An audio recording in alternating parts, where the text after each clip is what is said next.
તો ચોમાસું નજીક આવતાની સાથે હવે ખાતરની પણ લાઈનો લાગેલી જોવા મળી રહી છે અને ખાતર અપૂરતું મળતા હોવાના પણ આરોપ લાગી રહ્યા છે। આ દ્રશ્યો છે ટીવી સ્ક્રીન પરના વડોદરાના કરજણના, જ્યાં સંઘના ડેપો પર છેલ્લા 2 દિવસથી ખાતર માટે ખેડૂતો લાઈન લગાવવા મજબૂર બન્યા।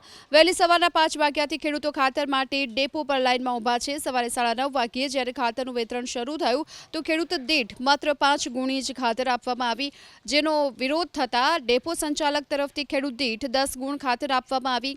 ફક્ત 10 ગુણી જ મળતા ખેડૂતોને ભારે હાલાકીનો સામનો કરવાનો વારો આવ્યો। ખેડૂતોનો એવો પણ આરોપ છે કે સરકારી ડેપોને બદલે ખાનગી ખાતર ડેપો પર વધુ પ્રમાણમાં ખાતરનો જથ્થો આપવામાં આવી રહ્યો છે।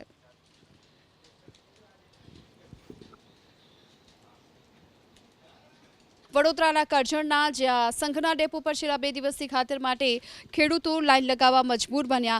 વહેલી સવારના 5 વાગ્યાથી ખેડૂતો ખાતર માટે ડેપો પર લાઈનમાં ઊભા છે। સવારે 9:30 વાગ્યે જ્યારે ખાતરનું વિતરણ શરૂ થયું તો ખેડૂત દીઠ માત્ર 5 ગુણી જ ખાતર આપવામાં આવી, જેનો વિરોધ થતાં ડેપો સંચાલક તરફથી ખેડૂત દીઠ 10 ગુણ ખાતર આપવામાં આવી।